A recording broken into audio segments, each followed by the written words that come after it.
یہ کہانی جہلم کے ایک پارانے گاؤں چک جمال کی ہے جو شہر سے کچھ فاصلے پر دریائے جہلم کے کنارے واقع ہے۔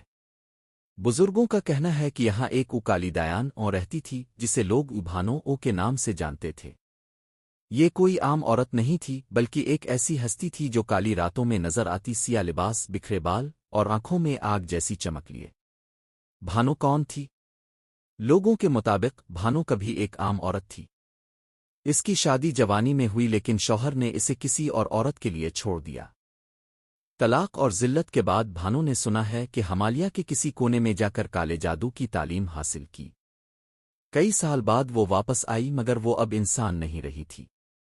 کہتے ہیں وہ درختوں سے باتیں کرتی، جانور اس کے قریب آتے ہی بے ہوش ہو جاتے اور بچے اس کے نام سے کانپنے لگتے۔ کہانی کا خوفناک موڑ 1982 کی ایک سرد رات تھی۔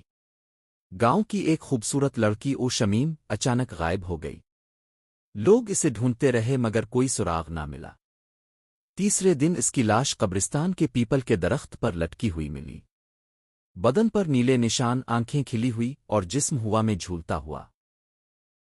پولیس نے کچھ نہ کیا مگر بزرگوں نے کہا یہ کام بھانو کا ہے۔ شمیم نے اس کی چوکھٹ پر تھوکا تھا، اس کی توہین کی تھی۔ پرانی حویلی اور چیخیں۔ کہا جاتا ہے کہ بھانو ایک پرانی حویلی میں رہتی تھی۔ رات 12 بجے کے بعد اس حویلی سے عورتوں کے رونے اور بچوں کے چیخنے کی آوازیں آتی تھیں۔ جو بھی اس حویلی کے قریب گیا تو پاگل ہو گیا، پھر واپس کبھی نہیں آیا۔ ایک مولوی صاحب نے اس پر قرآن پڑھنے کی کوشش کی مگر وہ رات ان کے لیے قیامت بن گئی۔ صبح وہ زندہ تو تھے مگر ان کی زبان بند ہو چکی تھی اور آنکھیں ہمیشہ کے لیے اندھی ہو گئی تھیں۔ انجام کچھ لوگوں کا کہنا ہے کہ 1995 میں گاؤں کے کچھ جوانوں نے مل کر حویلی کو آگ لگا دی۔ آگ نے حویلی کو جلا کر راکھ کر دیا لیکن بھانو کا جسم نہیں ملا۔ تب سے بھانو کبھی نظر نہیں آئی مگر گاؤں والے آج بھی رات کو پیپل کے درخت کے نیچے نہیں جاتے۔ نہ کوئی اس حویلی کی راکھ کو ہاتھ لگاتا ہے نہ اس کی بات کرتا ہے۔ رات کو اگر کسی عورت کی ہنسی یا بچے کے رونے کی آواز آئے تو سب دروازے بند کر لیتے ہیں کیونکہ سب جانتے ہیں بھانو ابھی مری نہیں، وہ بس چھپی ہوئی ہے۔